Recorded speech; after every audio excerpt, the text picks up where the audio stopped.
Netcasts you love. From people you trust. This is Twit. Bandwidth for All About Android is provided by CacheFly at CacheFly.com. This episode of All About Android is brought to you by WordPress. Reach more customers when you build your business website on WordPress.com. Plans start at just $4 a month. Get 15% off any new plan at WordPress.com/allaboutandroid. And by Rocket Mortgage by Quicken Loans. Home plays a big role in your life, and that's why Quicken Loans created Rocket Mortgage. It lets you apply simply and understand the entire mortgage process fully so you can be confident that you're getting the right mortgage for you. Get started at rocketmortgage.com/Android.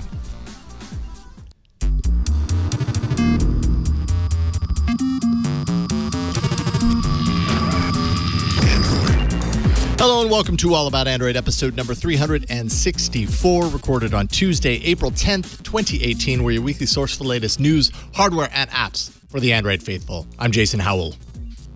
And I'm Ron Richards. And I'm Florence Ion. And we are All About Android. Oh, I love that. Wow, it got very dramatic. I was kind of hoping you'd go Captain Planet, though. Would that be like, oh, and little echo at the end? Oh, no, all about Android. There is always an echo at the end. It's very true. Yeah, there should be. Victor, got to work on that. Like a true millennial. As long as you make a just as cool theme song, Jason. I didn't make this All theme about song. There are heroes. That sounds good. Sorry about how much I just millennialed this show today. It's good to have you back. It's good to be back. I'm sorry I'm a little... that's why I'm sitting over here. It's okay. By the way. Flo is getting over a cold or something. A Hawaiian cold. A tropical cold. Oh, so we can't feel bad about that. I somehow it's really hard to... Because it's like... You needed that vacation. You were having a rough time leading up to it. Yes. And then I look on the Instagram stories and I'm like, oh, but she's in Hawaii, whatever. And then today you're like, oh, I've been sick. And I'm like, oh, you're sick from your vacation. Oh, vacation sickness. Or Flo. Well, but it's good. I'm glad that you're here. I'm glad that you pulled yourself together. I'm glad we're all together. This past month of Jason being out and then Flo being out, it's, it's when we're unified, we're at our best, I think. Yeah, well, it doesn't stop there. Next week, you're out again.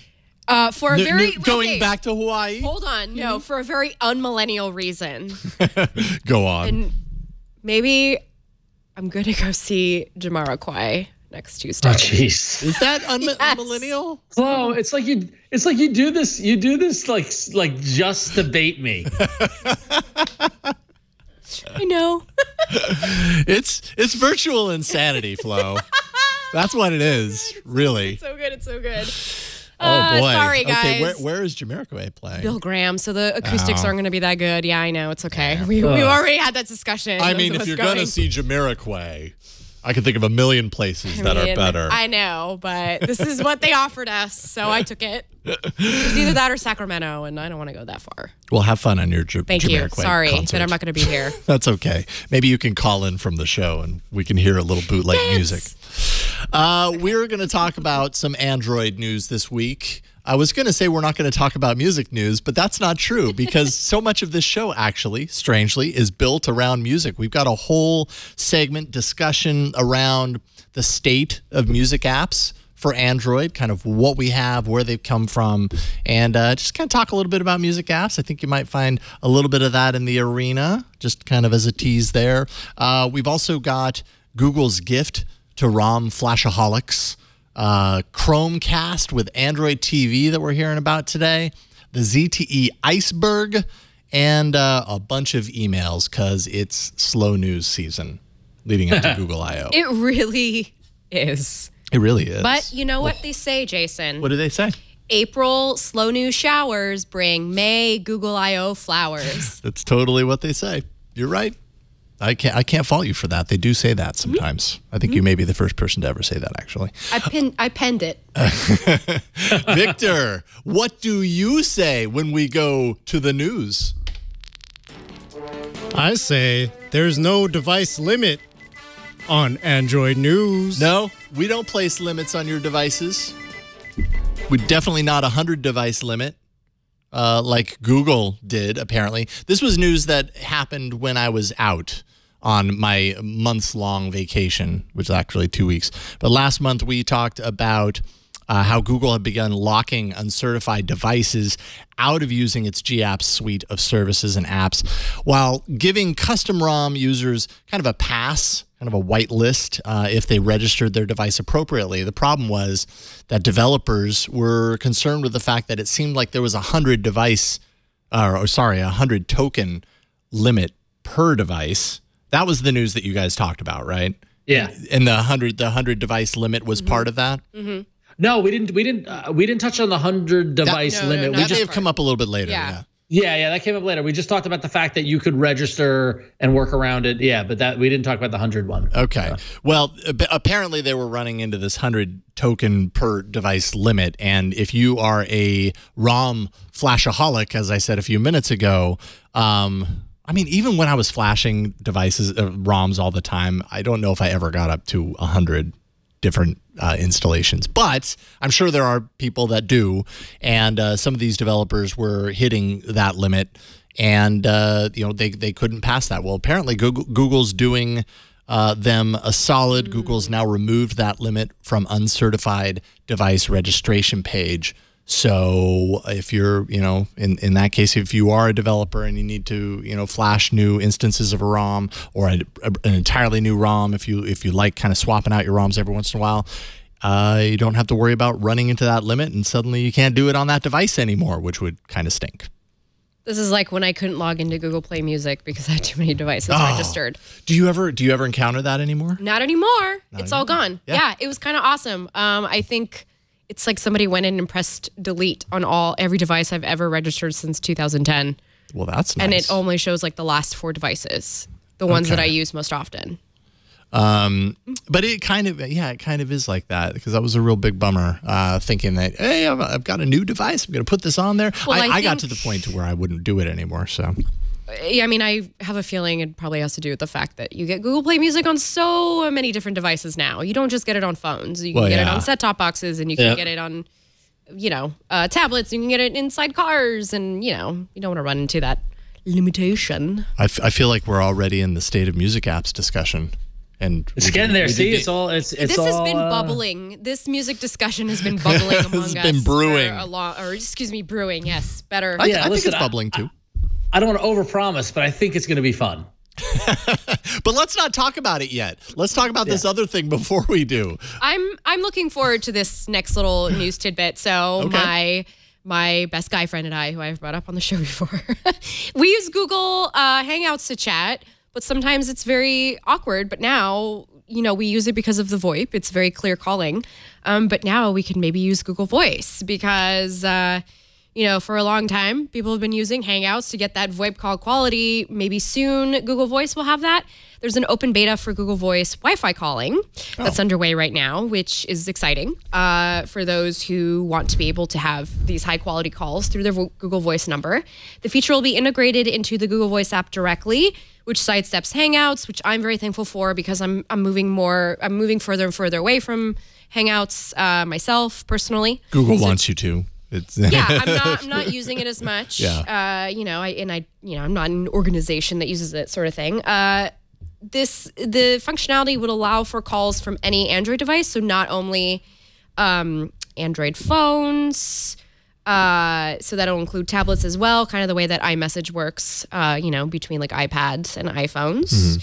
Limited roaming charges by opting for Wi-Fi calling instead of mobile networks. Also another great thing. I find that I'm probably going to be using this when I'm overseas, I imagine, which is typically what I do when I go overseas. I use my Google Voice number.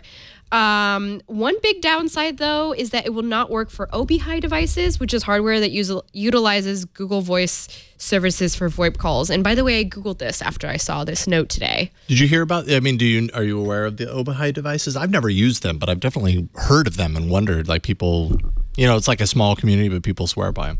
No, I thought they were just components.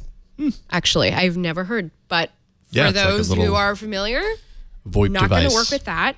Also, this functionality will not tap into the phone app. So this is for calling directly from the Google Voice app, which, I'm in that routine using Google Voice. Which is interesting because, I mean, with Google Voice, I feel like couldn't you rope it through the dialer? Or no, I guess you had to pull up Hangouts dialer in order to make those calls through VoIP specifically. There used to be able to have the option, for instance, when I would make like a call internationally, the dialer would automatically ask if I wanted to dial. Yes, you Google could. Voice. That's what it is. You could set it up so that it would ask you, do you want to use this or do you want to use that? Which is great because I don't pay for international calling. Yeah. Yeah, it's nice. Why should I? But in this case, it sounds like you actually literally have to use the Google Voice app. I wonder if it would give you the setting to be able to make that determination eventually through the dialer. I can see I know you use your Google Voice number a lot. Well, now I'm Project Fi, so I'm not Google Voice anymore. You took that number over. Yeah, basically, my Google Voice now. number is now my Project Fi number. My Google Voice number now is my office number. And I don't want to deal with it. So you don't have to answer. Yes. So that's what I'm using it for now. Yeah. So I kind of like the separation of church and state, so to speak. Mm-hmm. I got to admit, I'm not using Google Voice at the moment. I have some numbers lingering out there, but I don't use any of them. I just have my standard number linked, from my cell phone provider to my phone because my life is much less complicated than yours. But I do have T-Mobile Wi-Fi calling, which I love. It's fantastic. It's so the whole idea of Wi-Fi calling from the phone, like I had cell coverage problems in my apartment when I moved here from New York.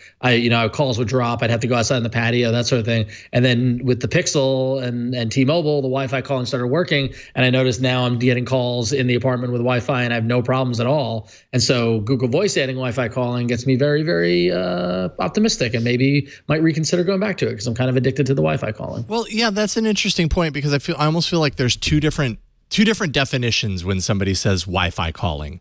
The first definition is something like T-Mobile, which is basically your Wi-Fi signal wherever you happen to be is stronger than your cell signal or there versus not. So therefore, we're going to use your cellular minutes, but route it through the Wi-Fi in order for you to make that call. So it's kind of like you're using your Wi-Fi as a cellular tower. Mm-hmm. And then there's what Hangouts was doing with Hangouts with the Hangouts calls, Hangouts dialer or whatever, and that's legitimate, like voice over IP. Yeah. You're not using any of your personal data minutes or credits to do that. You're literally making a free call over the internet. And so I don't know how that changes what Google Voice is. I'm guessing Google Voice will be very similar to what Hangouts had. Well, I gotta imagine. I feel like it's maybe a hybrid of the two there because it's going to be on your device using the Wi-Fi, but it's technically VoIP. I mean, even T-Mobile Wi-Fi calling is VoIP to a certain degree because it's using the internet to make the call, right? Right.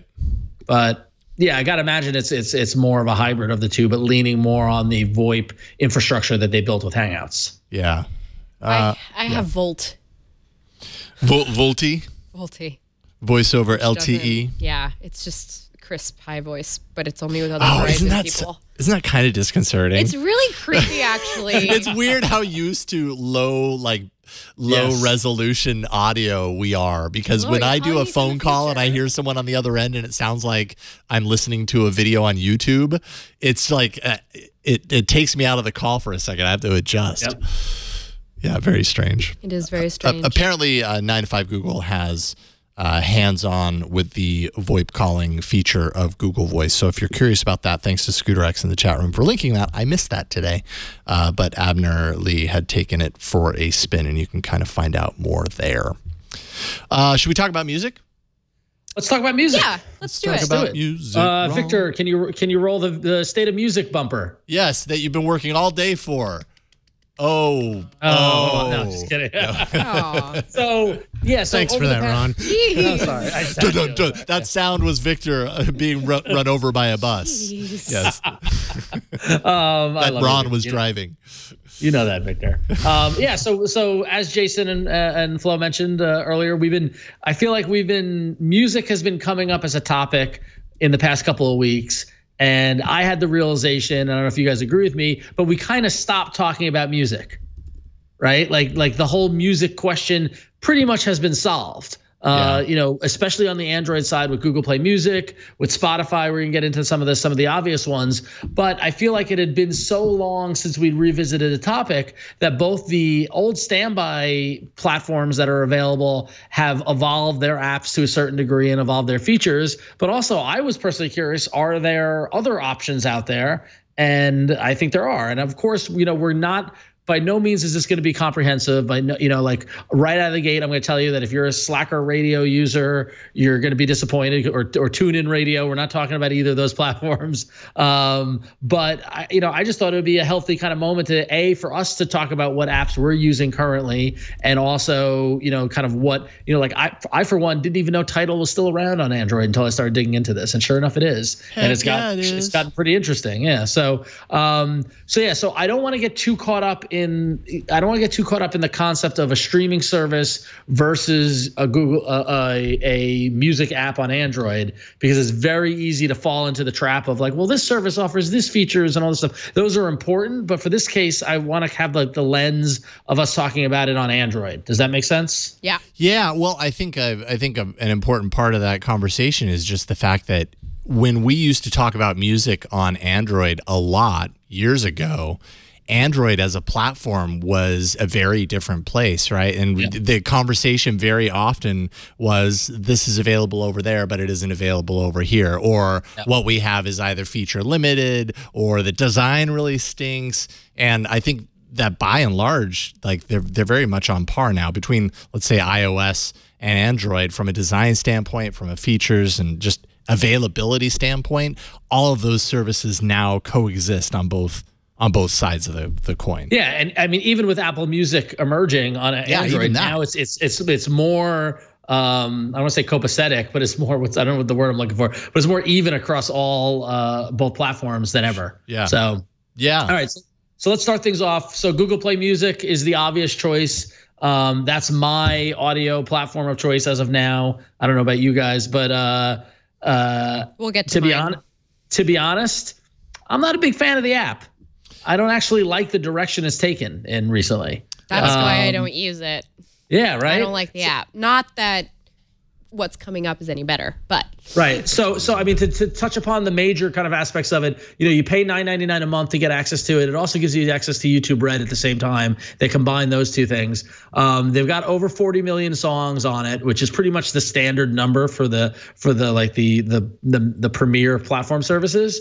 But the app itself, the evolution of the app, both on the web as well as on Android, has adopted this. If you go back to the hamburger menu there, Jason, has adopted this kind of organization of, you've got your home, you got your recent listening, then their top charts, new releases, your library. They bolted on podcasts, which nobody uses, and then they've got radio stations. But then, so that's pretty much, kind of very similar and similar to what a lot of the other platforms are. But if you go back to your home feed, what they've done is that as opposed to bubbling up your records or your albums or anything like that, they're bubbling up, they're trying to use what they know about you on the phone as to, it's Tuesday evening, this is what you should listen to at night, or here are bands that are playing near you. They're using a lot of intelligence, but it's never anything I want to listen to. Yeah, and for me personally, I just tend to blame that on the fact that my kids pollute my music. There goes your algorithm. So, I could care less about, for fans of Sia, you're wrong. I am not a fan of Sia. She's produced a lot of I'm sure she has. I'm sure she's really great. But the few songs I've heard, I don't choose to listen to them, but my kids do. And unfortunately, often that's because they're logged in as me. But I mean, I feel like anytime apps do this thing where we know what you want before you do, it just Lies. It never works. Lies. In theory, that sounds really great, but I've tried and I've tried and I've tried, and it's never something that I rely on. And what frustrates me is that a lot of their playlists or a lot of their radio stations are based off of, these are songs that other people have listened to together. Yeah. So obviously that must be something you want. And for me, there's no way to be like, okay, I get that, but I don't like this band, right? So if there's a playlist that comes up, there's inevitably a song or a band, several of them, where I'm just like, nope, I don't want that in here. And there's no way to kind of, say no to it. which frustrates me. Also, I find just in general, their curation lags. Like I'm every Friday, I'm in the new release section looking for new albums, and I'll see albums that I know have come out not on that list, and they don't appear for a couple of days. And I'm like, how hard is that? You know? And it just, the whole tile-based navigation, I find myself getting more frustrated than not with it. So it looks messy and hard to navigate. It looks overwhelming. But I mean, this is a design that Google's had now for what, 3 years? You know, that they showed off at Google I/O quite a while ago. Maybe someday they've had this refresh. They've had this longer than 3 years. This has been like this since I want to say 2010. It's evolved though in recent years. It has evolved though. They changed. They went to the homepage like within the last 2 years with all that, you know, your mood and all that sort of stuff. But yeah, you're right, Flo. The bones of it is about 2 years. I mean, this is my music service, but it's my music service because all of my music library is uploaded to there. And that's the problem. Me too. So my music library is uploaded to there, and their matching software is very frustrating. I'll go into the app and I'll look up an artist. And an artist that I uploaded the MP3 from my library for, but it'll also match to their library, and I'll get the same album, and I'll have repeats of songs because there are 2 entries in their database for it. And it's just, I really do find myself being more frustrated than not with it. I either needed to not upload my whole library and just use the service, or I don't know. It's a mess now. It's like I find myself finding more and more often the records I want to listen to are just a mess. Yeah. So. Yeah. No good. But that said, if you do pay the $9.99 a month, you do get access to YouTube Music, which is basically just a filtered app version of YouTube Red just for all the music that's on YouTube. And this is something that I've never been comfortable with, the filtering of YouTube for music. Yeah, me neither. It's certainly not something that I ever jump into and play. But I feel like YouTube Music isn't designed or intended for me. That's how I've always felt anytime I open it up. It's for literal children. Yeah. Because that's how the kids get their content now. They just sop this stuff up with bread. Yeah.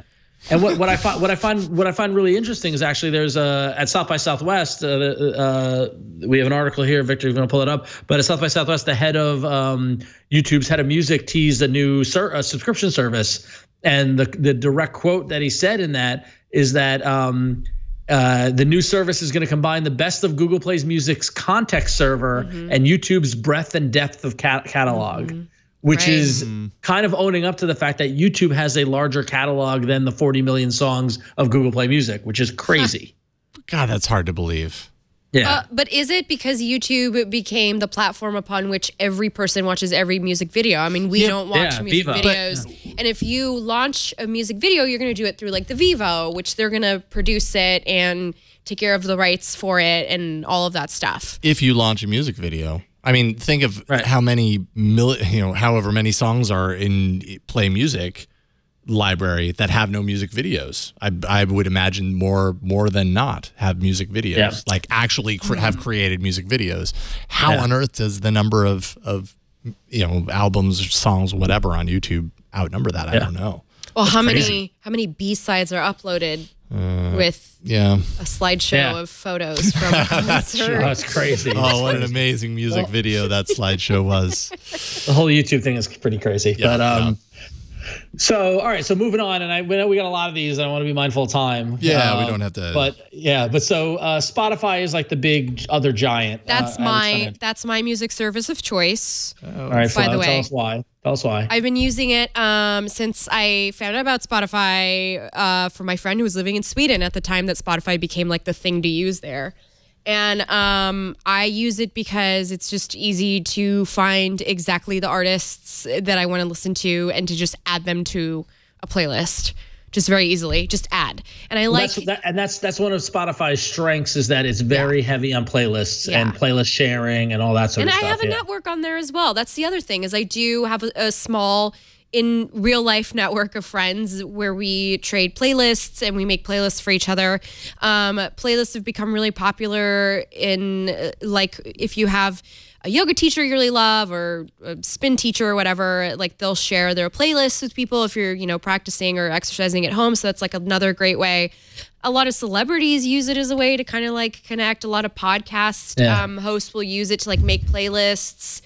That's I mean, it's very much a social. It's one of the premier social sharing playlist platforms. Is just everyone, and the fact that you can listen to it for free with ads or pay the $9.99 a month. Like, there's no barrier of entry. Basically, like Flo, I can listen to your playlist if I don't pay for it, but I can still access it. It's not behind a wall. Yep. And the thing, though, that I absolutely love about Spotify, and I have to admit that this is something I just realized, like the way that it works, is as you add music to your general library. Now, the one caveat about being a Spotify user is that the library maxes out at 10,000 songs. This is something that has been popping up recently in my social media feeds. A lot of my friends have been complaining. My music-loving friends have been saying, "Oh crap, I'm out of room on Spotify." Which is like, that's insane, and that needs to be changed. I would gladly pay more money for a larger library. But the thing is the algorithm works really dang well. The Discover Weekly, between my husband and I, it's our favorite like part of the week, is every Monday you log into Spotify. There you go, your Discover Weekly. And the music that you've been digging, the music that you've been listening to, that you've added to your library recently, the algorithm will find stuff in that realm. And it won't just find new stuff. It'll find stuff from like, 7 to 10 years ago. For instance, I just had an Incubus kick, again with the millennial music. And you're just trolling me at this point. I am. And it'll kind of resurface some of that, but then I'm also still listening to my regular music, which is like, I listen to a lot of retro waves. So it'll still put like a couple of singles of that in there. The caveat, though, again, just hitting it with a caveat, is that sometimes the artists that you absolutely love will not have their album on Spotify on day one because they'll have an exclusivity deal. But I think we're going to run into that with a couple of these services anyway. Yeah. I mean, that happens left and right. I mean, that's the big differentiator. We have it. You can only get this record here. We'll get to that in a couple there. But personally, I don't use Spotify. I have an account. I rarely ever use it. I don't love their design. I don't love their information architecture. You can't, by the way, curate your playlists very well from the Android app. I don't know if it's the same for iOS, but for instance, if I hate a song on my playlist, I can't delete it. So it was definitely designed desktop first. Yeah. Jason, you're on Google Play Music, right? So you're not on Spotify. Play Music, yeah. And actually, of pretty much all the music services, Spotify is the one that I've probably used the least, even though it's probably one of the most popular out there, if not the most popular out there. I feel like maybe I just need to sign up. They just went public like last week or something. Yeah. Yeah, which is like, okay, they just went public. Well, yeah. So did Dropbox, right? Or Dropbox is about to, right? That's anyway. All right, so moving on, Apple came onto the scene a couple of years ago and put Apple Music on Android, which is weird if you're an Android user to have an Apple app on it. But if you love Mac computers, Apple computers. Yeah. but that's an interesting point though, because you're talking about exclusivity, and Apple is very much known to have exclusive releases on iTunes, and up until this release, calm down, Taylor Swift. Android users were out of it. And also they do a lot of, kind of exclusive, live recordings or things like that are exclusive to Apple. So if you want to get in on that action, you need to. But the interesting thing is that remember when Beats came out with their Beats Radio app? Yes, Beats Radio and then Apple. 1. Yeah, then Apple bought Beats and they folded that functionality into the Apple Music app. And I have a friend who swears by Beats One and loves There's so many people who love that radio station. Yeah, it's weird. Yeah. So there's a cult following for the Beat. Oh, not a cult. There's just a following for the Beats One radio station. It's out there. Yep. So that's a value for it. I'm not gonna crap on it just because it's Apple. I don't think that's fair. I think it's a fine app. I don't think it's amazing. They've always been good about music, even in the iTunes days. When it first launched on Android, I spent some time with Apple Music, and I felt like it was, in my short time with it was good for recommending music that I hadn't heard before. Like it had a good, I felt like it did a good job of being a recommendation engine for discovery, let's say. So there's that. But I think from an app perspective, it's really paint by numbers. They aren't really like, it's not super impressive to play with, and the design and the interface and stuff like that. Yeah, it's pretty boring. Yeah, so which I think is a lot. Which I think sums up a lot of the design aesthetic of iOS and Apple these days. It just seems like whoever's driving design there right now is pretty boring. Here you go, Flo. Counting Crows. Here you go. See God. that? Now you're trolling me, Jason. I would never troll you. If I was trolling you, I'd say Chumbawamba. I like Chumbawamba. Oh, now you're trolling me. No, Chumbawamba's a great old punk band. They were great. That happened to have one radio hit. But yeah, they're like anarchists. I love them. Okay, so I love our music. Our music tastes are coming out during this. I learned something new about Ron. Chumbawamba is off limits because they have a story that Ron actually likes. Yeah, I like Chumbawamba. So, all right. The whole music streaming, I remember one of the first ones on the scene was Pandora, and whether or not you believe, what's going on with them from a business standpoint, they're probably the ones with the most to lose or to gain at this point because they've been losing users to Spotify and to other platforms, and so they've recently redesigned. They redesigned their logo. They've redesigned their app. They were more of a random radio streaming option where you listen. You can listen for free with ads, or you say I like this artist and it'll start playing songs that are related to that artist or similar to it, but you had no control. But now they offer you could pay for Pandora Premium for $10 a month and get access to on-demand 40 million songs, et cetera, et cetera. But I was curious, I haven't looked at the Pandora app in a while, and looking at it now, I was like, oh, okay, I see what they're doing from a design standpoint. Like they're embracing, Android. They've got Chromecast support. It's got material design. It's nice. Android Auto. It's also Android Auto support. Yeah. They also, I found out that they also do a cool feature that does an offline station. So if you don't have any connection, it'll just automatically, it already cached like a station for you in the back end, and it'll just load that, which I thought was very clever. Yeah. And really, like, nice, you go Chumbawamba. Pandora really leans into the personalized experience. So as you tell it what you like, it will make recommendations that I think are some of the best in the business, because they've got so many years of data of this on top, more so than anybody else. Because Pandora has been around since the mid 2000s, right? So, so I think been around since the mid 2000s. They've been around for a long time. Yeah, seems like earlier than that. Good for you. Pandora's the OG. Yeah. Yeah, really. Yep. It's the long-standing player. It's the LP. It's the LP. Nice. So Pandora's interesting. Talking about exclusive releases, if you're a fan of Jay-Z, you have to get Tidal, I guess. But Tidal is still kicking around on Android. The most expensive of the options at $19.99 a month if you want the high res audio, like the high quality audio, or $9.99 like the rest of them, which is standard. I was surprised that they've got their library up to over to like 46 million songs now. Like I thought the ramp up of artists was going slower, but I was wrong. I feel like there's so much parity in that regard now. I mean, there are services that have more or less, but really you're going to go on to these major ones and you're going to find most of what you're looking for. Exactly. Well, we're going to get to that in a moment, but there is one that is lacking. Oh, okay. Yeah, but Tidal's good. I mean, Tidal, I appreciated when I was doing some reviews of high end audio products and stuff. Tidal was one of the few places that I could install and from a streaming service perspective, get that high res audio. I hear a lot about that. Yeah, if that matters to you, it's a good place to go. Or the friends who really enjoyed listening to music, just listening to music and hearing it. It's like this is the one that is the most. This is the one that is the closest to having like the LP stereo in your house. Right. Yeah. Exactly. Yeah. Exactly. It's for I know a lot of serious DIY sound people who love Tidal. Yeah, it's because of that high res. Yeah, exactly. Audio catalog. So I believe in it. I do. I believe in you, Tidal. I believe in the $20 a month subscription because I have heard from people that it is worth it for that reason alone. The hi-fi value.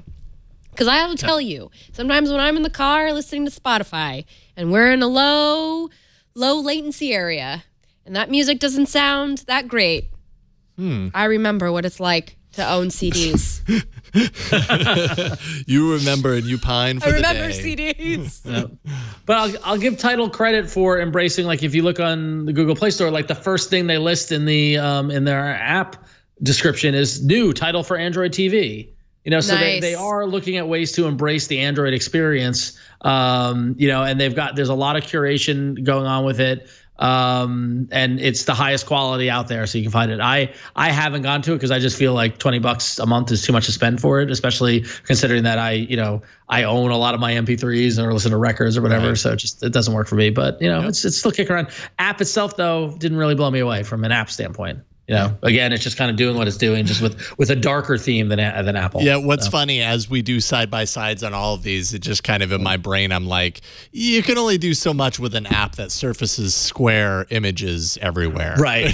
What can you do to really make it stand out?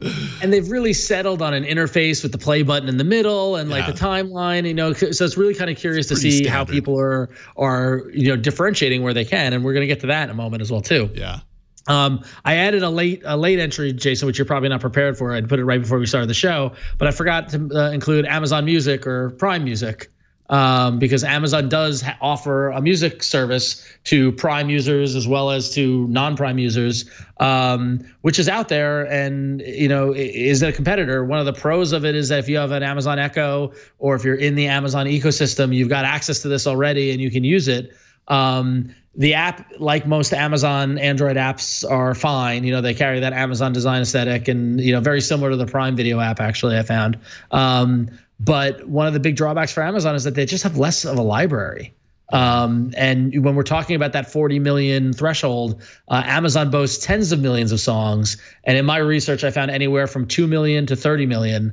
And I know that's crazy, but I actually have been on someone's computer, an Amazon Echo, trying to play music and have Amazon strike out, which has never happened on any other platform, which I think is really interesting. Like we wanted to hear that song and it just wasn't available, which is crazy. To also think that now you just expect everything to be available, and when you hit a wall, it's shocking. Yeah, right. It is. Yeah, so, agreed. Yeah, but if you're an Amazon Prime member, I mean, this is there for you and use it. Like if you want to use it, go for it. Yeah, totally. You might as well. It's included. So as part of this, I wanted the challenge to try to find one that I had never heard of or haven't used, just to see what the independent competition was about. And I came across Deezer, which I don't know if we talked about on the show before. And I if feel like not, Deezer as a music app has come up here and there tangentially, but I don't know if we've really focused on it. And I certainly had never installed it. I'll be honest with you guys. I might give this one a shot.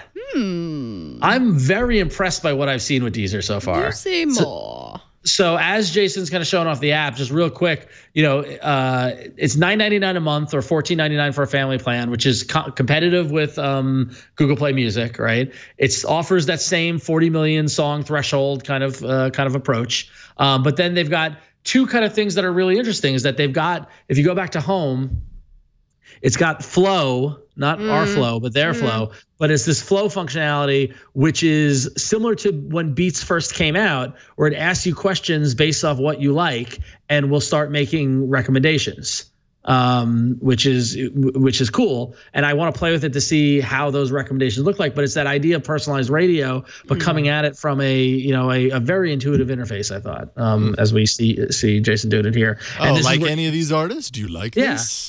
Right, it's totally Tinder style, like or don't like, and so the XX say don't like because it's going to put you to sleep. But what's cool is that it's playing some audio, like it's giving you a sample, which I think is pretty cool. Yeah. Alice in Wonderland, that's a good name. That's a really good name. Yeah. Sure. Metallica, you like? Don't. DJ Coz. I have no idea. Cozy? Is it Cozy or I think Cozy? it's cozy. These millennials. Yeah. No, I'm getting fast. There you go. I don't know who you are. There should be I don't know instead of just yes or no. Yeah. Okay, awesomeness is now loading. All right, and so that's the recommendation engine for fueling like a radio station? Yeah. So it's going to give you kind of a personal soundtrack. So when you press play on the flow, it should go through and it should just start streaming. Velvet Revolver. So interesting. I mean, it's neat doing something. It's got Chromecast, as you can see there in the upper corner. So it's embracing Android, from general. But then they've also integrated lyrics, which is which no one else has done. Right. And there's a cool interface for that, like this karaoke kind of style interface. Like that's pretty cool. That shows innovation that no one else is really doing, in terms of thinking how to make the app different, from the other folks. So good on Deezer for that. I'm very cool. Yeah, it's not neat. I know this song. Yeah. Okay. Neat. So that's All right. pretty cool, right? Nice. So they've got playlists. You can download offline stuff, so you don't have to be connected. They've got live radio stations. You can import your MP3s to it. You can share playlists. So I don't know. Like Deezer really impressed me, and I might actually give it a shot. Nice. Yeah, it looks good. You should. Well, as you use it, let us know how it goes, how it compares. Now, on the other side of it, I looked at Django, which is Django Radio, which I thought was really funny because I wanted to find like a free kind of option, and Django is totally free, right? So it's a free streaming radio. The app doesn't look horrible. The website looks like out of 2002, which is really crazy. But basically it's much like old Pandora, and it offers free streaming radio stuff based off their playlists or based off other artists or things like that. And it can be personalized based off your interest, what you like and what you dislike. The app is actually, given how bad their website looks, the app is surprisingly well designed, or like surprisingly like fresher than the website. So, but if you're looking for a free option, Django is one to consider. It's kind of a balance between material design and doing kind of like that, kind of standard rectangle, square album interface type thing. So, I think I might be having Android P issues. I would not be surprised if it's not ready for Android P. Yeah. Consider that on their Google Play Store profile, they say available for any device running Android 2.1 or newer. Oh wow, okay. And but the app was updated April 5th, so it's not. Okay. So all right. And then finally, very quickly, you can find other music. 4 more to get through very quickly. We talked about the streaming services. Those are the ones where you can pay and you get access to those 40 million songs. But like Django and like old Pandora, there's other apps that take advantage of the playlist organization similar to Spotify, but just that. So there's an app called Audiomack, which I think has been in the arena. I can't remember. But Audiomack is basically just, they say it's mixtapes and playlists and that's it for more, and it's free or with ads or $1.99 a month. So they're really leaning on new music, and they're really leaning on the kind of people uploading their music. If you're looking for new stuff, if you want to follow what's trending, that sort of thing, it could it could be worth looking at. But I thought it was good because it just has a different interface and a different kind of approach, and a kind of I want to say in a slang term, but a fresher design. Like those bold. Yeah, those bold nav points up top and everything. Fresh. But this one definitely leans way more towards hip hop and EDM and stuff like that. Those kind of mixtapes that get passed around that used to be on CDs and now they're kind of here. So if you're into that hip hop and electronic music, then this could be one to check out. And then there's the old standby of the one that I feel like kind of wrote the book on this was 8-Tracks. 8-Tracks is I used 8-Tracks years ago to make playlists on. And it's free streaming, or you can pay $4.99 a month, I think, to get no interruptions or no ads. But it's all curated playlists. People can make playlists, and you can discover them and expand from there. So, but yeah, 8-Tracks. I think I reviewed this for Arena, and it was really good for this kind of like playlist generation. I don't think they've updated this app for a while. I think it's been a couple of years since they've updated it, which always makes me worry. Like you want to see at least like a recent update, but the last update to this was November 2016. So, and it's still listed as beta, even though it's got 5 million installs. Teenager Styles. Hold on, who is that Teenager Styles? That Lonely and Sad playlist. I don't know, but that playlist is from 2014. Wow. So yeah, some of these are a little old. Wow. Yeah. So it's a little stale. Yeah. And then finally, I thought we should touch upon just music player apps. Like maybe you have a library of MP3s and you don't want to pay for streaming and you just want to be able to listen to your music that you own. I found two that I thought were well designed and good interfaces. There's Pulsar music player, which is basically an MP3 player that can pull up your local library and give you a nice kind of material design kind of approach to it. By the way, when I said yes to Metallica earlier, it was this era. Okay, of course. I just want everybody to understand. Wow. It was, all right. Okay. It was this and before. It was pre-Napster? It was Justice and before. Yeah, it was definitely pre-Napster. I like Pulsar because it's one of the few ones that still has Last.fm scrobbling integration. Because so does Spotify, by the way. Spotify also has Last.fm scrobbling.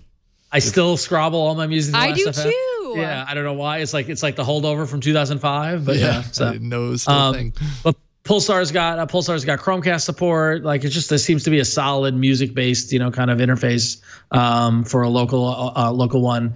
And a newer one I saw is called, which I think we talked about in the past, is Phonograph. Yes. Yeah, I like that icon. I like that. Yeah.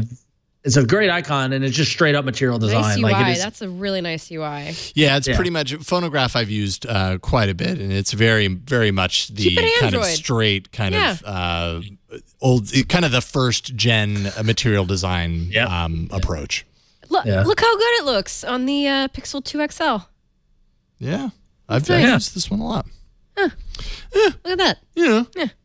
There we go. I should mention real quick that another one that I use a lot is SoundCloud, which I think gets thought of as YouTube for audio.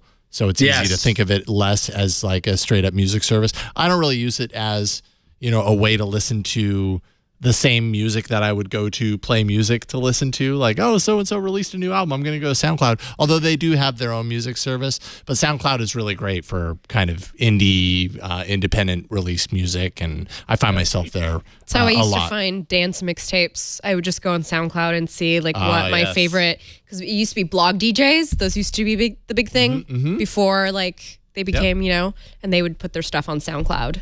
And then SoundCloud, I think, kind of bolted down on those mixtapes. And because so of now licensing. There's an app and service called Mixcloud that is really good for that stuff, actually. Yeah. You can find a lot of DJ mixes and stuff there. So, wow, that was long. It's because we love music. It's a big part of what we use our phones for. I was going to say that was long, but that was an exhaustive complete look at, I think, nearly every. I mean, sure, we missed stuff, but one thing I can say after doing side by side, because we literally showed off examples of every single app there, is that design for these apps has come a long way, and at the same time, yes, it's come a long way, but they're all very similar, right? The design is not the part of these apps that's really holding you back, nor is in many of the cases the library, because most of them have a great library now. So I don't know, everybody seems to have it, their music service is such a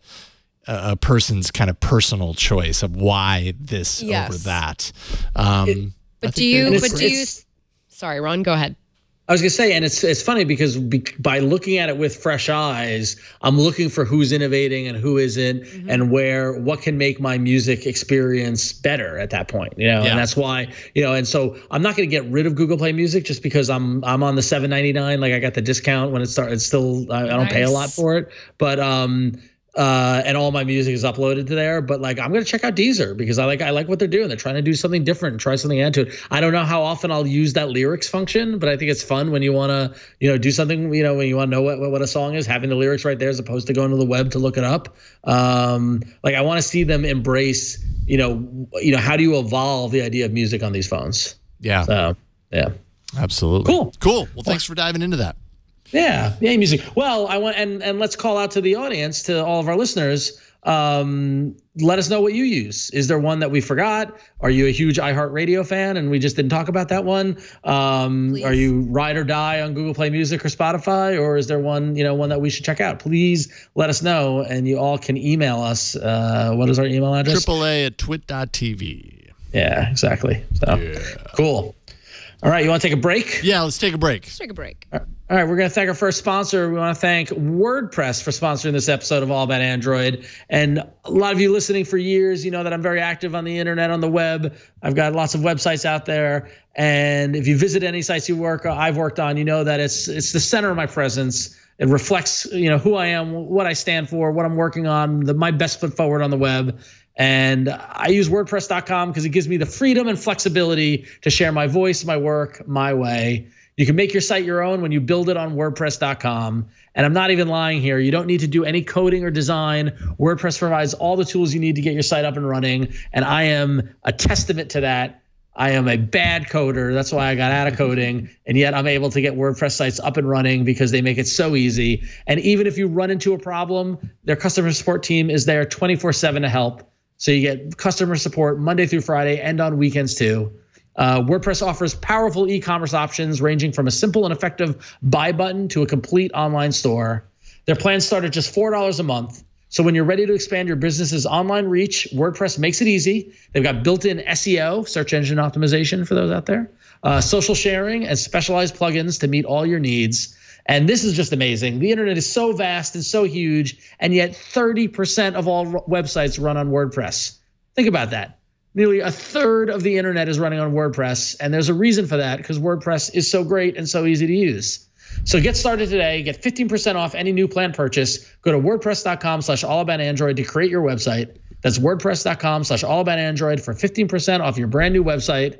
That's WordPress.com/allaboutandroid. And we thank WordPress for their support and for making me look good on the internet and making it easy to update my sites. Thank you, WordPress. Thank you, WordPress. WordPress.com. And now we've got 3, not 1, not 2, but 3 hardware stories. Brr. Brr.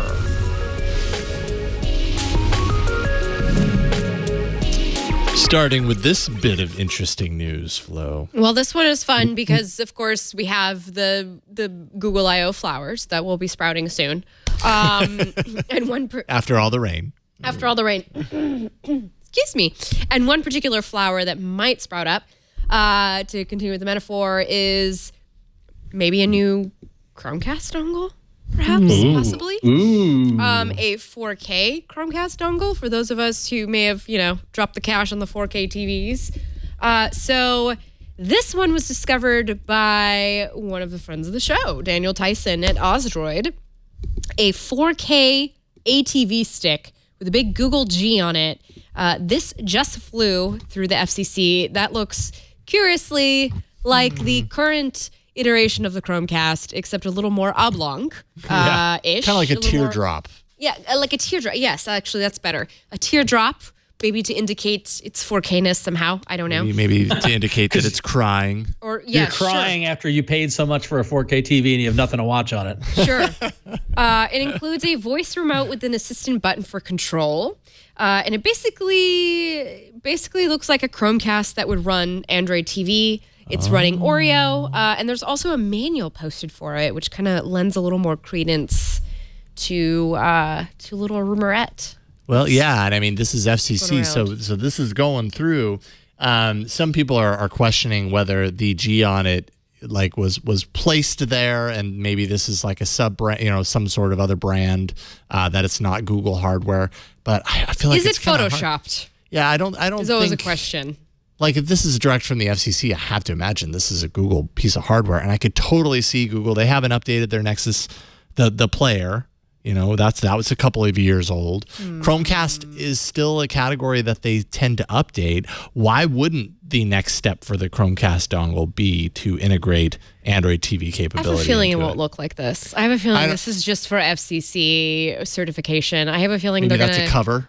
Yeah, that they snapped on it. I mean, come on, look at the stuff we got for the Chromecast audio and the usual Chromecast. I've got 2 beautiful red dongles at home, adorning my TVs. Beautiful red dongles. Beautiful red dongles. And I would really appreciate, keeping the theme going if I can. And also, look at that cord. It looks so cheap. Like, I can't imagine Google would put something like that in a box. I feel like they would go, if they did anything, maybe they would go white aesthetic like they have been with the other. But I got to imagine, does the FCC have to look at is that just whatever was submitted to the FCC for testing and approval, but then the go-to-market product looks much better. You know what I mean? Yeah, I would hope like so. I wouldn't be surprised if you get a nicer cable. You get a, you know, like if this is true, I doubt it's going to look like this when it's in our hand coming out of the box. Yeah, I would agree. Be very if you scroll down on that, Victor, you end up seeing kind of the remote control. Oh, there's some extra photos of that as well. HDMI sticking out there.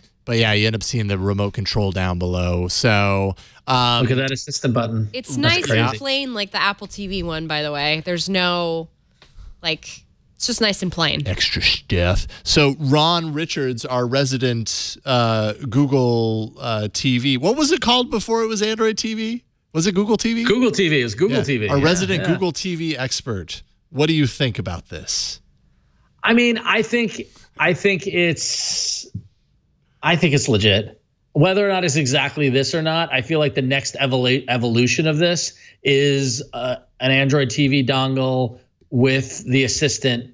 I think the assistant inclusion is the thing that makes me think it's plausible, because so much of what they're doing is driven by assistant. I'm walking through the subways in New York City every day and seeing the Google Do It ads on the subways. They're going hard on assistant. And if this is a Roku competitor, it's got 4K support. It's got the whole operating system on the dongle. You just plug it in your TV and it works. It could be a game changer. It could be a real player. Oh, I want to see how it works with the Google Home app. Yeah. That's like, oh yeah, I'm just imagining, you know, the possibilities. Well, yeah, I mean, it would probably tie in similar to how it does with the Chromecast, but maybe the fact that it's Android TV gives it a little bit more capability. It would be interesting to me from the perspective of the set-top box kind of paradigm. It has been such a constant that you need in order to do a lot of this stuff. You need that little box, that big or little box, you know, taking up shelf space. But I guess Roku's kind of been doing a lot of this stuff. Roku's got a stick. Yeah. They've got the stick. And they so come this built isn't into, outside they of them. come built into some TVs. Yeah. TCL. Amazon Fire HD or Fire Stick is a stick, right? It's doable as a stick. Yeah. And the thing is that I think Google, there's been this is all speculation, but there's a sector of Google that has held on to Chromecast as the solution. And we all know Chromecast is awesome. It's an amazing technology. Watch a normal person try to use it. It's just not intuitive. It's confusing. And honestly, I love Chromecast. The dang thing disconnects halfway through. It does. I'm watching an hour show and the phone is no longer connected to the Chromecast, and I got to go into the Google Home app and do. I had to restart this morning to remove a stuck notification. Yeah, exactly. So imagine being able to plug in a dongle the same size as the Chromecast and have a set-top box functionality and a remote, and you don't need to throw something from your phone to it and look for the icon and all that sort of stuff. It minimizes friction, which I think for going for a consumer marketplace, that's so important. Yeah, absolutely. Agreed. Cool. So maybe we'll find out more about that at Google I/O, or maybe we'll wait till the November hardware. I don't have a 4K TV, so I can't use it anyway. I'm still stuck in the past. Oh, I don't have 4K either. I don't have 4K I wonder either. if it would still work on less than 4K. I asked my cousin-in-law, who's a huge movie nerd, and he's 4K. I'm like, be honest, can you tell the difference? Because I really believe that at a certain resolution, a certain point, it becomes imperceptible to the eye. And he says, it looks great, but I notice it when I go down to non-4K. Like stuff looks worse. Yeah, I can see that. That's interesting, I think. You know, like I know seeing the amazing 100-inch screen at CES running 4K with these vistas or whatever, but put a movie in and do I notice it or not? But on the downshift, you notice it. I think that gives it the value. Something that you recognize, that you've seen before. Yeah. Interesting. So, yes. All right. Well, moving on. The war of the notches continues. So this time Essential is getting in the ring with an interesting angle that I didn't predict. So the good folks at Essential are adding an option into their settings that we probably will see become more standard as notch phones become more common. An Oreo 8.1 for Essential phone includes, quote, essential notch settings in developer settings. And basically what this does is it determines what happens in the notch area when the phone is in landscape mode. So the Essential recommended will either use or not use the notch per Essential's own choice. And the options in there are don't use in landscape, will keep any content from rendering in the notch area, so videos don't have a side notch. Always use notch area will expand all landscape content into the notch area for true full screen. And it also includes settings on a per app basis to allow for notches in some apps and not in others. So to notch notches. or not to notch? To notch or not to notch. The notch as landscape is a very interesting the notch has introduced more problems than it's solved, I think. It's definitely introduced problems. I guess the question is, how much does it really bug people? Away now from notchy. Yeah, you're not feeling the notch. I like my bezels. Yeah. Basically what this is doing is creating bezel to get around the notch, which I think if you have a notch on your phone is probably the right way to go. Give the user the ability to determine, yes, I want that cutout on the side, or no, I don't. Because or let me customize the cutout. Let it be like those stickers you put on the back of cars. Like Calvin peeing on something. Just let me choose that. You want a notcher sticker. Like a bumper sticker, but for your notch. Sure. Cool. Zag or some company like that needs to come up with that. Do that. Yeah. And then finally, speaking of notches, yes, the notch keeps going. If you really, really like notches, then you might love the ZTE Iceberg. Leaked images to WinFuture show the device renders with a bezel-less front display, of course, and not one, but 2 notches. We heard you like notches, so we gave you more notches. I can get on board with this. I like the symmetry. So the symmetry it makes really up for the notch. To me. Yeah, it's appealing to me. Okay. All right. Top and bottom, by the way, there would be a notch at the top and the bottom. It's nice and even. That's good for those of us with slight OCD. That's true. It does even it out a little bit. The top notch would encase the speaker, the front-facing camera, and the ambient light sensor. Okay. The bottom encases the other speaker, so dual front-facing speakers. It has a reason to exist, and you have no bezel. Great. Perfect. Let's hope it works. Well, I think, but I mean, the notch had a reason to exist when it wasn't symmetrical. It was to let those other things there and still extend the display, right? Exactly, but I like the fact that it is literally used for what it is supposed to house. Yeah. Not only on the top, but on the bottom as well. Yeah, I'm just wait for the phone that decides to do symmetrical notches and there's nothing in the bottom one. It's just like, well, we just wanted to appeal to those of you that we know you like symmetry, Florence, and so I do actually really I do appreciate I hate it when it's like rounded on the top and not on the bottom. Yeah. It's like a whole thing.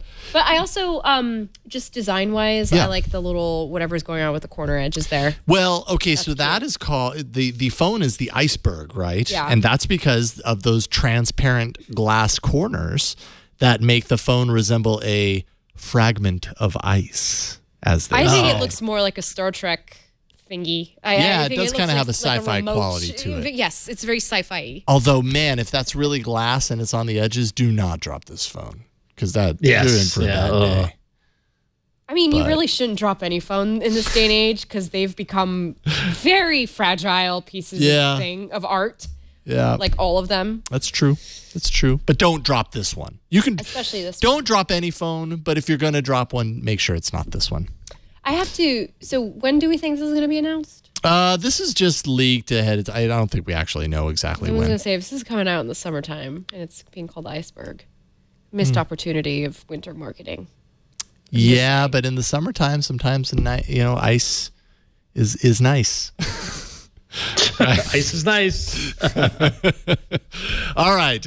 We've got a wall of email, as we've been doing. We're going to do a lightning round right after we take this break and thank the sponsor of this episode of All About Android. The sponsor is Rocket Mortgage by Quicken Loans. If you've experienced, if you've gone through the journey, the mortgage journey, you might already know, and you don't need me to tell you, that it's not that easy. There's a whole lot of hoops, a whole lot of hurdles, and really, we live in a digital age, so this stuff should be a little bit easier. It just wasn't keeping up with the times. It's dated. It needed a client-focused technological revolution, and that is why Quicken Loans created Rocket Mortgage. Rocket Mortgage gives you the confidence that you need when it comes to buying a home or refinancing your existing home loan. It's simple. It allows you to fully understand all of the details and be confident that you're getting the right mortgage for you. It's convenient. Their trusted partners allow you to share your financial information with Rocket Mortgage at the touch of a button. It's also powerful Whether you happen to be looking to buy your first home or your 10th, Rocket Mortgage is able to perform thousands of calculations in seconds. Based on your income, your assets, and credit, Rocket Mortgage can then analyze all of the home loan options for which you qualify and then find the one that's just right for you. Rocket Mortgage by Quicken Loans. Apply simply, understand fully, mortgage confidently. To get started, go to rocketmortgage.com/Android. That's rocketmortgage.com/Android. Equal housing lender, licensed in all 50 states, NMLS, consumeraccess.org, number 3030. And we thank Rocket Mortgage by Quicken Loans for their support. All right. Are we ready for 10 fast, like lightning round minutes of emails? We've got a whole wall. There's no way we're going to get through them all, but we're certainly going to try. Ron, you got the first one. I go first. First comes up from loyal listener Wendy. I'm going to thank Wendy in advance. She says, exposing your ears to loud sounds isn't only about hearing loss. It could lead to tendinitis and tinnitus. I have it, and it's almost maddening to hear a constant ringing. I went to all the live rock concerts back in the 60s and 70s. After that, I wore headsets for decades, starting with a Walkman, then an iRiver MP3 player, then mobile phones. I didn't care about hearing loss either. So what? I have to turn up the volume to hear. However, I didn't anticipate the ringing. The ringing is all day. It's louder at night. I can't hear certain sounds over the noise of my ears. Please use your speakers whenever you can to avoid something directly into your ears. I'm in a position now where I can listen using the speakers over my Pixel 2 XL and rarely use the headsets. This won't repair the ringing, just stop further damage. Ron, please care for your ears. And Wendy, I appreciate this. And in fact, this is referring to last week's episode where we had a fantastic conversation with friend of the show, Juan Bagnell, about audio technology and hearing loss and things like that. And I went to 3 rock shows in the past 3 nights. Yes. I saw Superchunk Saturday night. I saw Superchunk Sunday night, and I saw the Go Team last night. And I'm right there with you, Wendy. I got a ringing in my ears that won't go away. And I know, and I thought about you all, and I know I'll try to be better about it. But yeah, you're right. I know it's the road I'm on, but what are you gonna do? We care about you, Ron. Wendy, Flo, Victor, Burke from the other room. They'll probably yell as confirmation. I want to also say, He just did. the more you keep saying "what" to your family, they love it. Doesn't. Yeah, they really love it. Oh, they love it. Oh, my wife loves it. What? Yeah. Yes. And by the way, Wendy did have tendinitis in there, and then a correction: tinnitus. It is tinnitus. Tendinitis is with your muscles. All right, Flo, go. As my Nexus 6P begins its death throes, I lament the current state of phone pricing. My wife and I purchase phones at the same time and always get identical phones. That must be nice. Mostly so I can better help her if she has issues with hers. So take the price of any phone, double it, and that is what we would spend on one. The Nexus 6P was such a great deal for us. A Google phone without any extra fluff on top with a great camera and a total cost of less than $1,000. Now, in order to match that quality, we are looking to at least double that. I hope that with the Pixel 3, Google takes a page out of Samsung's playbook and lowers the price, or at least releases a mid-priced phone in the US. I would rather not mortgage my house, I exaggerate, for these expensive pocket bricks, but I just might have to. And that's from Jeremy. And I have to say, I believe that we've been hearing, I saw some rumors rumbling about while I was on vacay, when I wasn't supposed to be looking at Twitter, about a potential mid-range Pixel phone. Or is it a high-end Pixel phone? I think it's one of both. Right, mid-range. Yeah, we did talk about that a little bit last week, how there might be a mid-range Pixel device. And of course, Jeremy, if you decide that you want to head over to Project Fi, I not everybody agrees with me, but I endorse the Moto X4. I think it's great. Android One, bare bones, $400 for each of you. For each of you. And actually, I don't know if Project Fi is having a deal. Maybe they are. But this is a lightning round, so yeah, okay. I don't want to. That should give you fuel to look up. But there are options in the lower price categories, but we understand your plight. Alan Ashcroft wrote in to say, firstly, I am a longtime listener, was even burned by Ron for a video mail that I submitted wearing a Bazinga t-shirt. Bazinga! But besides that, I think you inadvertently had a fix for the Facebook privacy issue with an app you had in the Arena. I can't remember which episode, but after your Arena review, I started using Folio Pro for Facebook, mainly at the time because I hated Facebook Messenger and objected to the size of the Facebook app. Anyways, as this is a web page wrapper front end for Facebook, doesn't that mean that Facebook hasn't been able to access anything else like the call data on my phone? It certainly seems that way to me. So thank you guys. I'm feeling very smug right now. Cheers. Keep up the great work. Maybe a bit less millennial speak for us oldies, please, says Alan. Sorry. And also, was I the one who brought that to the arena? I'm not sure. You may have been, actually. Because or maybe it was Ron. Yeah. Might have been me. I don't remember. Yeah, I can't remember. But I used to use this back in the day. I pulled up the app and took a look at the permissions. Here's what it has listed. This app has access to your location, your approximate location, which is network-based, precise location, GPS network-based. It can read the contents of your USB storage, modify or delete the contents of your USB storage, read the contents of USB storage, modify, blah, blah, blah. So photos, media files, storage, receive data from the internet, view network connections, full network access, run at startup. So I think technically you're right that it limits access via the app to Facebook on certain number of things. Not entirely, though. There are certain signals that are still passing through Folio, so keep that in mind. But just a good reminder on some of these apps to definitely take a look. Don't take our word for it.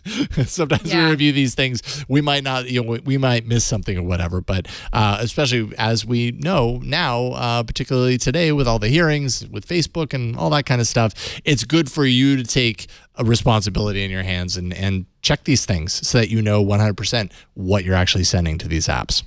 There you go. Fair enough. Next email from Kyle says, it appears Oreo killed the ability to have separate notifications for individual labels in Gmail. This was handy in the past as I could set up filters for emails to go into different labels, and just from the sounds coming out of my pocket, I could know if it was urgent or could be ignored for a while. There's been a thread about this issue going on in the Gmail help forum since last year, which has mostly devolved into repeated posts of Google doesn't care about us with no real help. I don't know if you guys would have any solutions other than wait for Google to fix it, but I was hoping maybe you could use your platform to give a little exposure to the issue. We all know the Android development team watches the show, or at least they should. And you're absolutely right, Kyle, they should. So, so you are correct. Oreo no longer allows distinct sounds for labels. Before that, you could assign different sounds for labels. So someone could set, your very important label to ding a certain sound and know to pick up your phone. I don't know why they'd get rid of that. Yeah, I don't know. It seems like a pretty handy thing. Maybe to have you use it in Inbox or something? I don't know. No, but you can't even do that in Inbox. I checked in Inbox as well. I think sometimes, Google just has so many different disparate teams working on different things. Maybe they didn't know. These changes happen, and then it's like, well, we can no longer do that thing because this change happened over here. And then, as we know with Google, it can take a really long time for some of those old features to be reintroduced. Yeah, I'm doing a quick Google search, and I see people writing articles about this in 2011. Right. So that's that's been around for 7 years. Is it just that it's so depreciated that they just moved on from it? Or is it a sign of functionality to come? I don't know. It's a bummer, though. Hopefully they deal something with it because it seems like that's a powerful tool. So, or that maybe there's an app that do you do that from the notification? Do you do that from the Contacts app where you go in and you set a specific sound for different contacts? No, because it's label based. It's not context based. Label based. Right. Yeah. Yes. Yeah. Okay. Yeah. So for the junk mail and stuff. Right. All right, Flo, you're up next. I am up next, just as I'm about to sneeze. Okay, don't sneeze, don't sneeze. Appreciate the suggestions on making my S9 Plus more like stock Android. I researched Ron's suggestion on using TWRP, twerp. Luckily, I read up on it carefully before spending too much time. This solution does not work on the Snapdragon variants, which are the only ones sold in the US. Not the best headliner article, since they bury this very important detail down in the second paragraph. Oh, I must have missed that article. I am now using Nova, and it solves most of my issues. Thanks again for the suggestions, Will. I will say, when you have an interface issue, usually Nova will fix that darn thing. I've heard a lot of that. Or Action Launcher, or any of the other launcher apps. And, they've gotten so much better in the last 5 years even. Just so many features. Yeah, we've got more along this line, including Dave Coleman, who also wrote in about this during the email segment on show 363. Jason suggested using Nova or Action Launcher as a way to get more of a stock Android experience. I was surprised nobody suggested Google Now launcher. I think you suggested that, Ron. But anyways, I did. I'm surprised nobody suggested Google Now launcher. I started using it when I was forced to switch from my Nexus 5 to a Samsung Note 5. I was and am still very impressed with how close to the stock experience it provides. It has been extremely stable, even now on my Note 8, and it, along with the Smart Switch app, made the switch from the 5 to the 8 extremely easy. Just thought I'd share that the Google Now launcher has made living with a Samsung phone actually enjoyable and not just tolerable. That's a good solution as well. Google Now as a thing tends to be a little bit, as year after year tends to be older and older. So while that launcher is great, I fear that it might be being left behind now that pixels are a thing. It's very different. I think it's going to be it's very different now with the news drawer that we have. Right. So I mean, keeping it similar to what, say, you have on the Pixel, maybe they aren't directly the same because the Pixel has its own type of launcher. Difficult to do with Bixby. Yeah. Right. No, that's true. All right, Ron, you're up. Oh, okay. Oh, I thought we were going to stop. Oh, that was it. Oh, sorry. I forgot. I thought we had a hard stop. We're going to No. We're good. Other than to say CK Ilps also really had things to say on that too. But that's okay. We're going to stop there. Actually, I don't think so. I think we got through the right ones. All right, cool. We're good. Maybe quickly. Android Central does have a little Make Your Galaxy S9 software look like Google Pixel right up. So go check that out if you need helps. And it has some other suggestions in there too. Thank you. If you're desperate for something. That's what I was looking for. Because I totally get it. All right. We're going to stop there, but we're not stopping entirely because it's time for the arena. Yeah. Ding, ding, ding, ding, ding. Many enter, but only one lives. Android Arena. Pinball, which Ron loves. Oh, that's right. That's true. Last week, we had 3 apps in the arena, and it turns out that Audio Evolution Mobile Studio gets the win with 40% of the votes. Who brought that one? All right. Juan Bagnell brought that. And assembled his crew on Twitter. Yeah, I saw a couple of posts. And those are very effective, by the way. He's powerful. He's very powerful. He's got a lot of influence. So Audio Evolution Mobile Studio wins with 40%. Second place, Ron, your app, the Hackers Keyboard, second place at 33%. And mine, third place with Phono Paper, which, is neat. But, I mean, how often are you going to really need to use it? So with those results, we are 14 weeks into 2018, and guests are still firmly in first place, although that could end tonight because there's no guests here, so they can't win points. I'm in second place with 37 points. I'm the only one who could topple the guests, so I need to win tonight. Flo, you're in second place with 30 points, and Jason just right behind you on your heels with 29 points. So. Yeah, I'm pretty far out there. I got some making up to do. Maybe I can do that tonight. Okay, so we're keeping the arena music focused. We decided to go to the end all in with this theme. So, and we haven't done a themed arena in literally years at this point. I would love to hear from the audience if you guys like the themed arenas. I mean, it's a little harder for us because we got to research, you got to look or whatever. But I think we should do more themed arenas personally. I agree. But if the audience agrees, post on Twitter, tweet at Android Show and say thumbs up themed arena or thumbs down themed arena. Yeah, swipe left or swipe right. Yeah. Let us know. So give us some indication. All right. So first up, because I am the returning loser, I'm going to show off my app. Now, I will admit this app was in the other show I used to do called Arena or Android App Arena. Yes, rest in peace. But it's really ties in well with what we're talking about today. So if you are on Play Music, Google Play Music, and you download music offline, which I do very regularly, to have it stored in the app for if you happen to be in a place that doesn't have internet access, that's great. If you're using the Play Music app, all the music is in there. But a lot of people like to use their own music app. They want to use, maybe a Pulsar or Phonograph that we showed off today, or, one of my favorites lately has been Black Player. There are a lot of these standalone music apps that have really great UI and everything, but when you save a Google Play Music a song or album offline, it's not going to appear in there because of how they save it to the media. So my app is called Musicmate, and I launched it, and it goes right into Play Music and then right over to Musicmate. Nice. And actually, since I reviewed this in Android App Arena, they've revisited this app, and they've kind of brought it up from a design perspective. But so basically what you're seeing here are all of the songs, the albums that I've uploaded to my Google Play Music library. These are all the albums that I've uploaded over the years. And so there's a lot in here.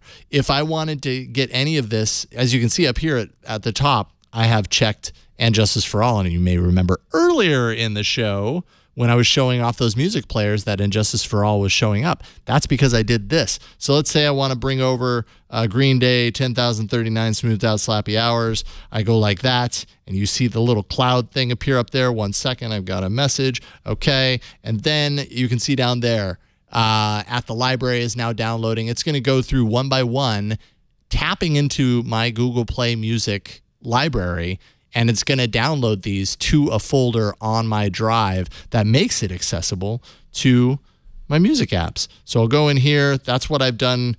Well, you can see they're littered throughout. There's a one Green Day song. And by the way, this is a really great album. But they will start to appear in here in any music app that I happen to have installed. And so it makes them accessible in other music apps on my device, and that is neat. So, and you can specify in Musicmate where that goes, if I remember correctly. Storage path, yeah. So you can place it anywhere on your drive and make sure that it goes there. You can also change the features so that if I have this function selected, when I actually unselect a album or track in the Musicmate library kind of main screen here, it will actually delete those files instead of just leaving them there as residual files left behind. So it's called Musicmate. It's free for up to 50 songs. So you get the first 50 songs that you download for free to kind of check it out and see how it works. Then it's a $3.99 in-app purchase. But if this is something that you really want to do, it totally, is worth it, in my opinion. I've used this many, many times. It's a common app that I have installed to be able to get my music in other players, not just Google Play Music. Pretty cool. Called Musicmate. Check it out. That's the kind of app that makes Android. Yeah, so true. Absolutely. That's what makes Android. I like it. All right, Flo, you want to go next? Yeah. So I like electronic music a lot. A lot. I do too. And an app that I have been subscribing to, a music service I've subscribed to since 2012, is Digitally Imported. I pay $70 a year for this. I have for a very long time. And if you want to listen to it, it's also free with ads. So I've got it here over my shoulder. Now, it is such a big app. Let me see. Let me make sure here we go. It is such a big app in my life that I have made it its own little icon in my home screen. So the thing about this app is it is 90 different stations that are, they're all curated by people, just random people who are known DJs on the service. And you can get genres, all sorts of electronic genres. You keep going. I'm going to see if I can use my height to... From synthwave, which is a very popular genre currently for those who listen to stuff like The Midnight or Laserhawk, to chill and tropical house, which is very fun if you need some beach and island vibes. One station that I listen to pretty much every single day is, let's see if I put it on here, is Space Dreams. And if I really need to focus, I listen to Space Dreams. But if I'm kind of just checking email, I'll listen to Chill Out.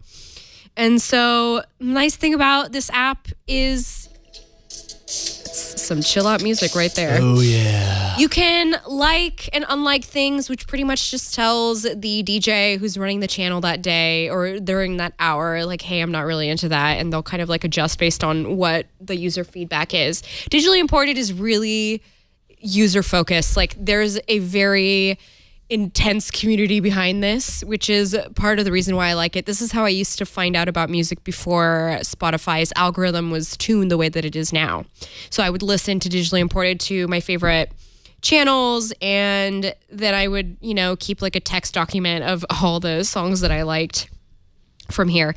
If you like all the really big house music, if you're into like Tiesto and like Armin van Buuren and like Ferry Corsten, they actually have live shows with those DJs.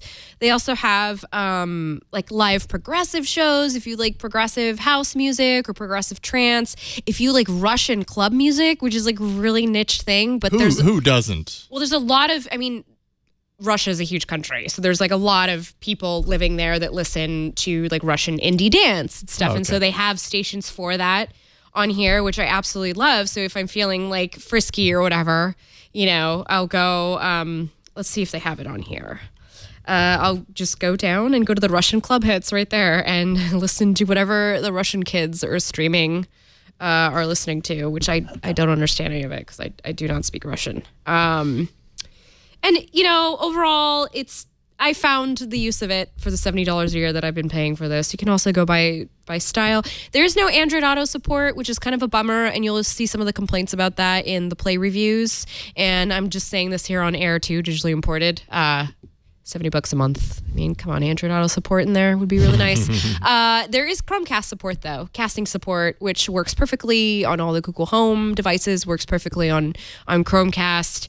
And I will also say that there's a setting where you can do low latency. So if you're in a very low latency area, you could just go and change the stream so that you can get your music, even if you don't mind it sounding a little, chip-tuney because it's a low bit rate. So digitally imported. It's been around for a really long time. Yeah. Really, really long time. Yeah, it's got good music. I've definitely checked that out before. Very deep embedded community. So yeah, awesome. Yeah, good pick. Support a good indie, service. Thingamabob. Thingamabob. When in doubt, just say thingamabob. All right, Ron, I've got yours installed. What you got? So my app is called Musixmatch. And if you remember back earlier in the show when we were talking about apps, and we talked about Deezer, and it had an interesting lyrics integration. If you're not on Deezer, but you want interesting lyrics integration, Musixmatch may be the thing for you. So this isn't necessarily a music app, but rather an app that bolts on to whatever music platform you're using. And it automatically detects the song you're listening to and serves up the lyrics. And then once you have those lyrics, you can see them on your phone, or you can create a kind of a visual, kind of image with the lyrics text to post to social media, to share it. It's really, really neat and really well designed. And Jason, I don't know if you have it installed, but it's a lot of fun here. So if you start playing a song, right, and within the app, you've connected it to what? Did you connect it to Spotify or? No, you know what? This is actually just on the device. I'll take it over there in a second. Metallica again? No, this is that Green Day song that I just downloaded, and there it is. It immediately picked it up, but I'll go into a different app. So once it sees your library, it allows you to do that very easily. Mm-hmm. But if you start, if you go into the Musixmatch app first before you do this. Okay. So when you open up the Musixmatch app, go back to the home thing. All right. So there is go to home, not music. On the bottom, there you go. So on home, tap on open floating lyrics. Down there, on the bottom, it says open floating lyrics. Okay, so now hit the X button. So that's going to close you off there. And so now go back to Google Play Music, or go to your home screen, and you see in the upper right corner there's that floating kind of lyric. There's that floating icon that expands this window. So if you close that and start playing a song in any player, so play music or whatever, just hit play. Right, you can just choose anything, right? Okay. And then it wiggles when it gets it, and there's the lyrics. Oh, there we go. That's pretty cool. So now if you tap the middle double arrow thing, you can expand it out, right? So you can see that. If you hit the little 4 dots to the right on the lower right-hand corner, it will allow you to, if the lyrics are wrong, you can edit them. Right, you can, it has you to kind of participate in the community that uses this, right? And then what is really cooler is that you can actually change the way it looks. So I'm doing it on my phone right now, so I can look at it. So you can change the translations, but if you see in the upper right-hand corner, there's the hamburger menu, right? So here you can create a lyrics card, and this is where you can take the lyrics and add an image, change the quote, change the font, and then post that to social media. So it's a good way, back in the day when I was young and emo, I would like to post lyrics, and this is a great way. It gives you some photos to choose from, but you can also pull in your own, right? It's pretty good. This. Yep. And so then also if you go back to skip away from this and go back to the lyrics card on the homepage or on your home screen. Hit the upper left-hand corner. There's the half semicircle. This is where you can change either the compact or extended version.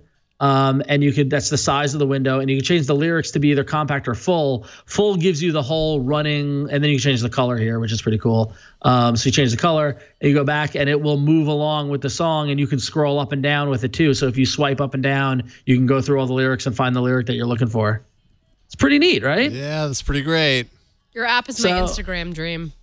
Yeah, there it is. So it's called Musixmatch. It's free to download, but they do have a in-app purchase where you can unlock functionality, stop showing ads, that sort of thing. And if you do that, I believe it's like 99 cents, but they currently have a 30% off sale going on right now. So you could actually get it if you sign up for 12 months, it's 58 cents a month. Wow. So for a little more than half a buck, you can get access to all their functionality and all that sort of stuff. It's pretty cool. So nice.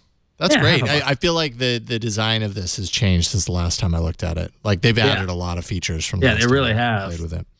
So nice. Very good pick. That's Musixmatch. Music spelled M-U-S-I-X. So Musixmatch. If you want to check it out. Apparently it's still in beta. Says the title. Yeah, I know. It's crazy. The eternal beta. All right. 3 music apps for you to vote and choose your favorite from. Is it MusicMate? Is it digitally imported? Is it Musicmatch? You can go to twit.to/AAA-poll364, twit.to/AAA-poll364, and place your vote for your favorite app, as Victor will do right now. Right now. Musicmatch. Boom. Good one. Thank you, Victor. I'm glad that you didn't take the earlier comment to heart. Thanks for the vote.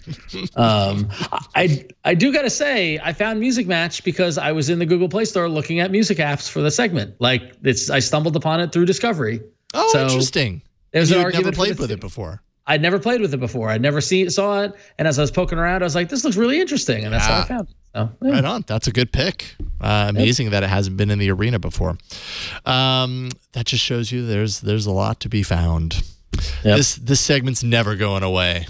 I was saving digitally imported for this segment. For the right moment. For the right segment. Yeah. Because it's a very important app to me. Yeah. Yeah. So awesome. And they know it because I tweet them all the time. All right, twit.to/AAA-poll364. We'll let you know how it goes. And that, as they say, is what makes Android. Top to bottom. I think there's our episode title. I think it has to be. It's a perfect episode for it. Thanks, you guys. That was a lot of fun. It was nice to switch it up and do the music discussion. Well, I love this too because we've been using this platform for a really darn long time, so we've seen a lot of these trends. Yeah. Come and go in our Android lifetimes. Absolutely. As the sand moves through the hourglass, so do the days of our Android usage. Oh, we got to work on that. Yeah, I'll work on that. We got to work on the end part of that. Maybe tighten it up a little bit. I'll find my soap opera Android. See what we can come up with. Thank you all for watching and listening. Flo, what's on your radar? What you working on? So hey, if you're looking into getting into the smart home and you're wondering where to start, there's a fun little "Do You Need a Smart Hub" article up on Engadget.com that went up a couple days ago by me. So awesome. Go check that out if you're interested in getting a smart hub. And guess what? What? You could maybe use a Google Home as a smart hub and find out why or how by going to Engadget.com and reading the article by me. Right. There it is. Yes. Dude, that sounds like a great idea. Then I think you should probably do that. Ron, what's up with you? Not much is up with me. I'm just very excited for baseball. I'm enjoying my Mets. So, and going to see live music in our music-themed episode. If you follow me on Instagram at instagram.com/RonXO, you can see photos taken with my Google Pixel of that live music. I've been very happy with how the Pixel's been performing in various lighting situations at clubs in New York City. And you can follow me on twitter.com/RonXO, and you can see all my nonsense there. So awesome stuff. Thank you, Ron. Victor, thank you for everything that you do. Always and forever. Yes, Victor's the best. I think we've given you a list of 2 or 3 bumpers that we expect to be on our desk midday tomorrow. On it. Just kidding. Just keep doing what you're doing. We appreciate having you along. You can find me at jasonhowell.net, yellowgoldmusic.com. That's really about it. 888 at twit.tv if you want to email us. You can send us a voicemail, or leave us a voicemail rather, 347-SHOW-AAA. Find the show on Twitter. We are at Android Show. We have the Arena apps list, and we appreciate the folks who keep that up to date. It's awesome to be able to refer to it. twit.to/Android apps. If you want some stats, you can go to twit.to/Arena stats, by the way, and find those. Show notes and past episodes found at twit.tv/AAA, or you can come and watch the live show. We record it every Tuesday starting around 5 p.m. Pacific. Either twit.tv/live or sit in the audience, of which today we have no one. But that's okay. You could be someone by emailing tickets at twit.tv. I think that's it for this week. I think we're done. We'll see you next week on another episode of All About Android. Bye, everybody. A sneak peek of the Oreo.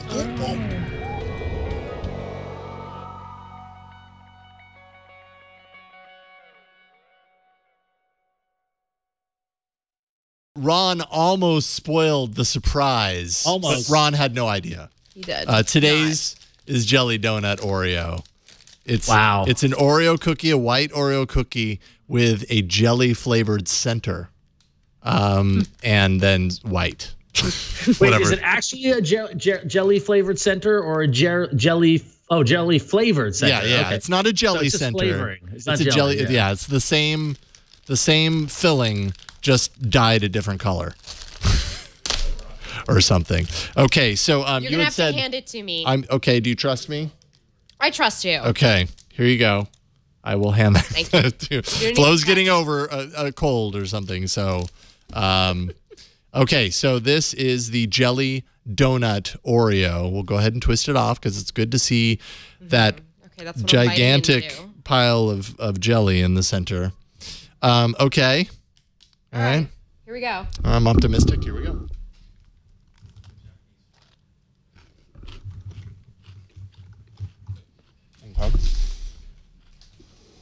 Burke didn't even try for this one. Oh, he doesn't even want it. Yeah, he doesn't even try for it. The reject. I feel like this is going to be a low score. I can see just in the faces. It does taste like the jelly part of the jelly donut. I don't mind in a good way or a bad way? It's kind of like candy. It's kind of like a jelly candy flavor. You know how like all fruit flavors taste like, well, the fruit tastes like the fruit, but then all the candy cherry tastes like candy cherry, but it doesn't taste anything like real cherry. It's kind of like that. Candy jelly. But yeah, I don't know what kind of jelly it is, but it tastes like fake jelly. It's good. I mean, it's really sweet. I could probably only eat like 2 of these in a sitting. Does the taste change with different bites? Oh, I don't. It definitely tastes like a jelly donut, like biting into one. But I think a jelly donut at least has the upside of having actual jelly in it. Yeah, and being an actual donut. Yeah. Yeah.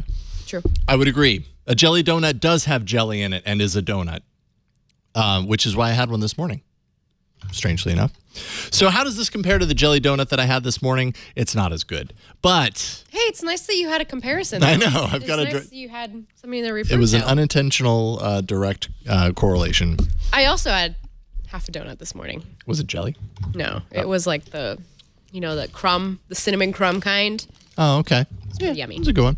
All right, I feel like everything ends up in the 6 to 9 territory. This is a 6. I'm not giving it. I'm not crazy about this, and I wouldn't take the box home. It's a little too sweet. I wouldn't take the box home. I wouldn't take the box home with me. But I will try one. I'll take that box home with me.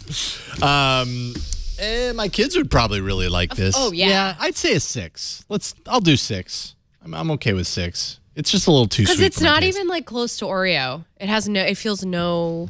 That's what I mean. It feels like no Oreo. It's got that candy kind of quality to it, which makes it different from an Oreo, but good, I guess, in its own right. If you like things really sweet. So there we go. There we go.